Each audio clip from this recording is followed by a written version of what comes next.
moon bag, stay tuned. This is the tutorial. This is part 1. I'm actually going to the craft store to get some fabric to do the lining too.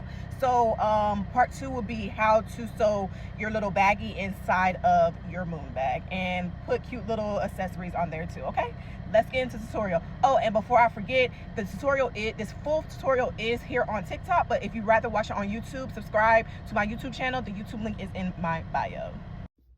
So in order to make this bag, you will need some cord, macrame cord or regular cord. I just got this from Hobby Lobby, but you can get cord from anywhere. You will need some rings. The size of the rings depends on how big you want your purse to be. These are at Michael's and Hobby Lobby. So you see the smaller one was $1.99. This one was, I think, $2.99. And you do need 2 of each of the sizes. One has to be smaller than the other so that it can give this shape. In total, I spent $10 for the rings alone. I had got this cord from Joann's forever ago.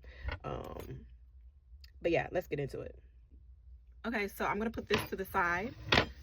First thing you're gonna do is you're gonna put your small ring inside your big ring and make them meet at the top. I like to find the little notches in each of the rings, like right here. I don't know if you guys can see, but there's little notches. And I just like to line that up. I don't know why. It just seems, I don't know, easy for me. I don't know. But I like to line up the lines like so. And then this part is up to you. You can either go ahead and hot glue your cord onto your ring, but I just find it easier to tape my ring first. So I get, like, it's best to use masking tape, but this is all I have. I just have this duct tape right here. So I just get a tiny little piece and I cut a strip off.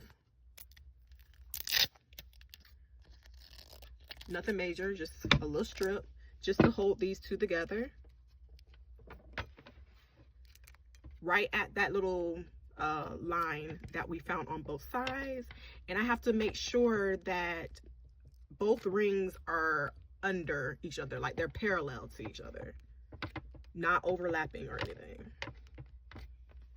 Now the tape holds the shape of what we're trying to macrame over. Then you can get your cord, and from here you can either get your hot glue gun and glue the cord to the tape, and that will give you something better for it to sit on and to hold it while you're wrapping. Okay, let me zoom in. And it's best to not, I'm using this big roll. I don't like cutting anything, so I'm using this, but it is best to get like just a roll, make your own tiny skein of your cord so that it'll be easier to weave in and out through the loops.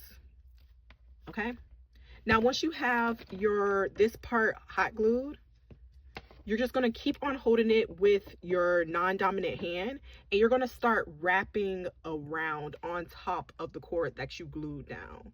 So I'm just going to start from one side of my tape, and it's okay if you have tape left over here that's not covered, because you're going to cover it eventually once you come all the way around your ring. And make sure that you're feeding this through correctly so that it's not getting tangled. That's why I say to make a smaller. Okay, so you're just gonna wrap it. We're literally just wrapping. All right, make sure that you're wrapping it securely. I wouldn't say tightly, but secure. Okay, we don't want to wrap it too tight to where it makes the rings start to overlap. So I'm just going around and I'm wrapping and wrapping and wrapping until I get to the end of my tape. And what I'm doing is I'm going through the small loop, the small hoop. Just keep wrapping until you get to the end of your tape.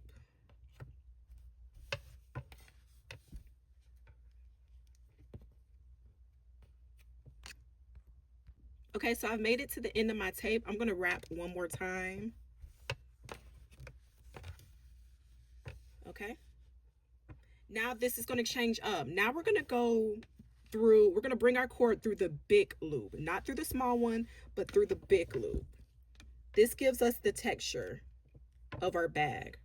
So now you see once going through the big loop, it only wraps around the big loop. Then we're going to alternate between going through the big loop back through the small loop. So I'm going to wrap over both of the hoops and go through the small hoop. Okay? Wrap again, go through the big loop.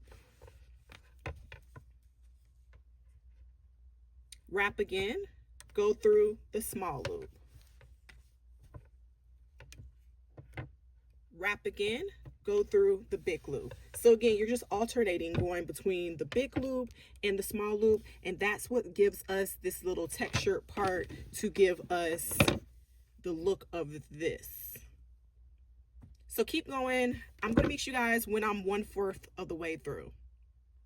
If you have problems once you start getting back to the beginning, just use your hook to feed the rest through like so. Because I know me personally, my fingers get too big to fit through here. So I just use a hook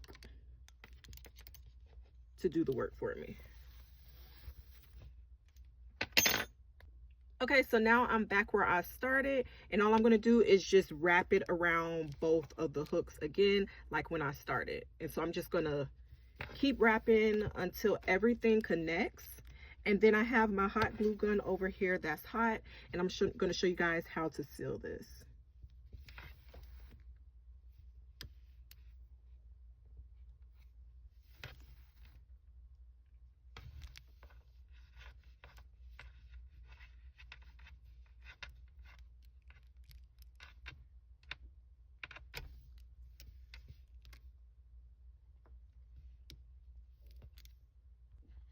Okay, so I'm at the end. I have a little bit of tail. I'm going to cut.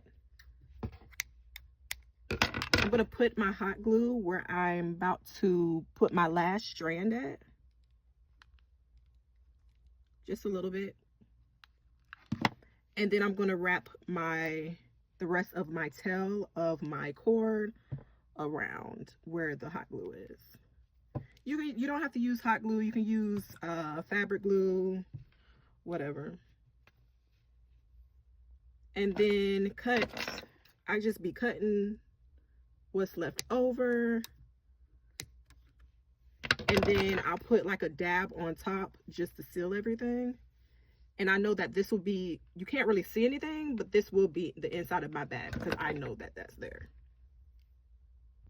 Okay, so I got both panels of my bag, and I'm just going to mark on both panels where I want to start putting the bottom part of my bag and how far I want it to open. So usually I go like halfway of this whole circle. That's where I'll put a stitch marker. So just lining them both up like so, and just finding a happy space, and I put a stitch marker. Now this is of course not a stitch marker, but it works right now. Okay, so I'm gonna be as close as possible to line them up correctly. And now I know the stopping points to the bottom of the bag. Now there's different ways that you can do the bottom of the bag. You can either crochet onto the bag, or you can make the bottom part separately, and that's what I'm going to do. And the width of your bag depends on how big you want it, and this is where your hook comes in. Okay, so for this cord, I'm going to use a 4.5mm hook, and all we're going to do is single crochets. Okay, so you're going to single crochet until you have the width that you want your bag to be first. So my bag's not gonna be that, wide, but I'm just gonna chain as much as I want for the width of the bag.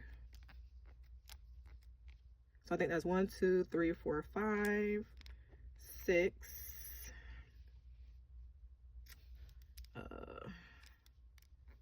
7, 8, 9. Okay, so I'm going to chain 9 for my bag, and then that 9th chain will be my turning chain. So I'm just going to start my single crochets from here.